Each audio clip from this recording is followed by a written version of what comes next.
Friends, तो welcome back to my YouTube channel Raj science classes. मैं प्रिंस राज आप सभी का एक बार फिर से राज साइंस क्लासेस पर स्वागत करता हूं और उम्मीद करता हूं कि आप सभी जो हमारा पीछे का वीडियोस देखे होइएगा। अगर नहीं देखे हमारे पीछे के वीडियोस तो हमारे चैनल के प्लेलिस्ट में जाएं और जाकर वहां पर आप हमारे वीडियोस को क्या कर सकते हैं, देख सकते हैं। तो जैसा कि आप सभी देख पा रहे होगा कि अभी हम कलर अपना चेंज कर लेते हैं थोड़ा सा, ठीक है। चलिए अब हम बात करते हैं आज की वीडियो की टॉपिक के बारे में। किसके बारे में बात करते हैं? तो आज के वीडियो के इस टॉपिक के बारे में बात करते हैं जो कि बहुत ही इंपॉर्टेंट रहता है। जैसा कि आप सभी देख पा रहे होगा क्या कि हिंदी गद्यखंड पाठ और उनके लेखक। समझ में आ रहा है कि हिंदी के जो गद्यखंड के जो पाठ हैं उनके लेखकों के नाम के बारे में आज हम चर्चा करेंगे, जो कि क्या रहते हैं, बहुत ही इंपॉर्टेंट रहते हैं। यहाँ से हर बार एग्जाम में पूछे जाते हैं क्वेश्चंस कि फलाना चैप्टर के लेखक के नाम बताएं। फिर उसी प्रकार के यही करीबन 12 चैप्टर्स हैं आपके गद्यखंड में जी बिल्कुल। और आज हम इस वीडियो में, एक ही वीडियो में हम आपको बताएंगे कि सभी चैप्टर्स में जो होते हैं लेखक उनके कौन है, उनके नाम क्या है। चलिए बढ़ते हैं आगे की ओर। तो जैसा कि आप सभी देख पा रहे होगा क्या कि आपके स्क्रीन पर दिख रहा होगा हमारा एक वीडियो का स्क्रीन, और इस पर लिखा हुआ है क्या कि श्रम विभाजन और जाति प्रथा। जी बिल्कुल, एक चैप्टर का नाम है श्रम विभाजन और जाति प्रथा के लेखक के बारे में अगर बात करें तो इनके लेखक हैं हमारे भीमराव अंबेडकर। डॉक्टर भीमराव अंबेडकर साहब इसके क्या हैं, लेखक हैं। समझ में आ रहा है? तो श्रम विभाजन और जाति प्रथा के लेखक कौन है? तो भीमराव अंबेडकर साहब है श्रम विभाजन और जाति प्रथा के लेखक। बहुत ही इंटरेस्टिंग है ये चैप्टर। अगर आप लोग पढ़िएगा जाकर अंदर तो मालूम पड़ेगा कि क्या है इस चैप्टर के अंदर, लेकिन पढ़ने में बहुत ही मजे आता है ये चैप्टर को, तो इसलिए आप लोग जाकर देख सकते हैं। चलिए बढ़ते हैं आगे की ओर। तो आगे की ओर का अगर बात करें तो दूसरा नंबर पे आता है हमारे विश्व के दांत। इसके लेखक हैं हमारे नलिन विलोचन शर्मा। जी बिल्कुल, ये क्या है, नलिन विलोचन शर्मा है। इस चैप्टर को भी पढ़िएगा तो बहुत ही इंटरेस्टिंग लगेगा ये चैप्टर भी आप लोगों को, ठीक है।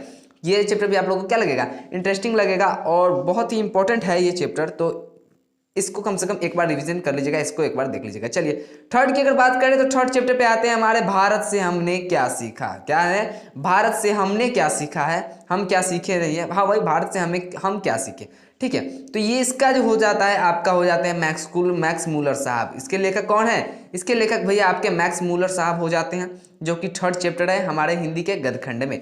चलिए फोर्थ चैप्टर की अगर बात करें तो यहाँ पर आता है नाखून क्यों बढ़ते हैं। जी बिल्कुल, ये क्वेश्चंस आप सभी के माइंड में भी आते होंगे कि नाखून भैया बढ़ते क्यों हैं। तो इसका जवाब जो मिलेगा आपको हजारी प्रसाद द्विवेदी द्वारा लिखित इसी एक गद्यखंड के चैप्टर में, जिसका नाम है नाखून क्यों बढ़ते हैं। जी बिल्कुल, तो इसी चैप्टर में आपको मालूम पड़ेगा कि नाखून क्यों बढ़ते हैं, जो किसने लिखा है, हजारी प्रसाद द्विवेदी साहब ने लिखा है। चलिए अगर आगे की ओर क्वेश्चन की अगर बात करते हैं तो आगे का क्वेश्चन अगर आप लोग देख पड़े होगा क्या कि नागरी लिपि।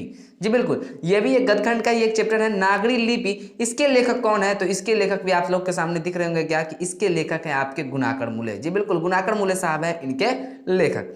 आगे की बात करें, अगर छठा चैप्टर की बात करें तो आता है बहादुर। इसमें एक इंटरेस्टिंग फैक्ट है, बहादुर एक मतलब क्या है कि भैया इसमें एक छोटा बच्चा होता है, ठीक है, नेपाल का एक छोटा सा बच्चा होता है जो क्या करता है कि इसको मतलब एक काम पे रखता है और इसके कुछ मालिक साहब जो होते हैं कुछ बोल देते हैं, जिसके कारण ये घर छोड़कर चला जाता है। तो इसी के बारे में आपको पढ़ना होगा कि बहादुर कौन था। ये क्वेश्चन हर बार इंपॉर्टेंट रहता है, तो इसके लिए भी हम नया सेशन लेकर आ रहे हैं कि कौन था कौन नहीं था।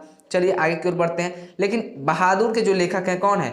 बहादुर के जो लेखक हैं अमरकांत साहब है। कौन है? बहादुर चैप्टर के जो लेखक है वो कौन है? अमरकांत साहब। चलिए सातवां चैप्टर की अगर बात करें 7 नंबर चैप्टर की, तो 7 नंबर चैप्टर में आते हैं आपके परंपरा का मूल्यांकन। जी बिल्कुल, परंपरा जानते होइएगा क्या कि परंपरा रीति रिवाज जिसको बोलते हैं, इसका मूल्यांकन किसने लिखा है? रामविलास शर्मा ने लिखा है। किसने लिखा है? रामविलास शर्मा ने लिखा है परंपरा का मूल्यांकन। चलिए अगर 8 नंबर क्वेश्चन की अगर बात करें यहाँ पर तो 8 नंबर के क्वेश्चन में आता है जीत जीत मैं निरखत हूं। क्या है? जीत जीत मैं निरखत हूं। तो इनको इस चैप्टर को लिखा है बिरजू महाराज ने। जी बिल्कुल, इनके बारे में आप जानिएगा, इनके चाचा के नाम के बारे में भी जानिएगा। हर बार क्वेश्चन रहते हैं कि बिरजू महाराज के चाचा का नाम क्या था। तो ये भी ऑब्जेक्टिव्स के सेशन जब हम लेकर आएंगे तो उसमें आप आपको लोगों के बीच लेकर आएंगे। चलिए अगर 9 नंबर क्वेश्चन की बात करते हैं, 9 नंबर चैप्टर जो हमारे आता है इस बार तो वो है अभिन्यू। क्या है? अभिन्यू। ये चैप्टर बहुत ही थोड़ा सा दिखने में आप लोग को लगता होगा कि क्या है, ठीक है। तो इसको जब पढ़िएगा तो बहुत ही ये भी इंटरेस्टिंग एक चैप्टर है, जिसको लिखा है अशोक वाजपेयी ने। किसने लिखा है? अशोक वाजपेयी साहब ने इसको लिखा है, ठीक है। तो आप लोग को पढ़ने में बहुत ही अच्छा लगेगा, इंटरेस्टिंग लगेगा। आप लोग से उम्मीद करते हैं कि कम से कम इसको एक बार जाकर रीडिंग दीजिए, क्योंकि आप सभी जानते हैं भैया कि हिंदी में पढ़ाने के लिए कोई टीचर की आवश्यकता होती नहीं है, लेकिन टीचर तो टीचर होते हैं, पढ़ा दे तो और भी क्या होता है, आसान हो जाता है। चलिए, इसीलिए आप लोगों के लिए मेहनत करके ला रहे हैं। 10वां चैप्टर है हमारा मछली। जी बिल्कुल, मछली 10वां चैप्टर है आपका है मछली। ये लिखे हैं विनोद कुमार शुक्ल। किन्होंने लिखा है इस चैप्टर को? इस चैप्टर को लिखे हैं आपके विनोद कुमार शुक्ल भैया, ठीक है। विनोद कुमार शुक्ल साहब ने लिखा है, ठीक है। तो मछली जो चैप्टर है इसका लेखक है विनोद कुमार शुक्ल। चलिए, अगर क्वेश्चन के आगे की ओर बढ़ाते हैं तो आगे की ओर क्वेश्चन की ओर बढ़ाए तो यहाँ पर देखिएगा क्या लिखा हुआ है, नौबत खाने में इबादत। इसके लेखक है यतीन्द्र मिश्रा। जी बिल्कुल, नौबत खाने में इबादत के लेखक कौन है? यतीन्द्र मिश्रा नौबत खाने में इबादत के लेखक है। चलिए आगे की ओर अगर बढ़ते हैं और इस वीडियो के सबसे आखिरी क्वेश्चन की ओर और हमारे हिंदी के गद्य खंड के सबसे आखिरी चैप्टर की ओर बात हैं, तो शिक्षा और संस्कृति। जी बिल्कुल, शिक्षा और संस्कृति की बात करें तो ये चैप्टर किसने लिखी है भैया? तो ये चैप्टर हम सभी के प्यारे, जी बिल्कुल, हम सभी के प्यारे लिखे हैं गांधी जी, ठीक है। महात्मा गांधी ने इस चैप्टर को लिखा है। समझ में आ रहा है? महात्मा गांधी इस चैप्टर के लिखे हुए हैं, ठीक है। तो आप सभी से उम्मीद करते हैं कि आप सभी जो है क्या कर रहे होगा।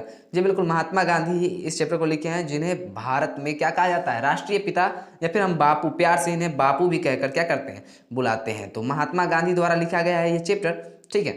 शिक्षा और संस्कृति, ये चैप्टर महात्मा गांधी द्वारा लिखा गया है। तो बहुत ही इंपॉर्टेंट क्वेश्चन है ये भी है, यहाँ से भी हर बार एक आधे ऑब्जेक्टिव्स आ ही जाते हैं।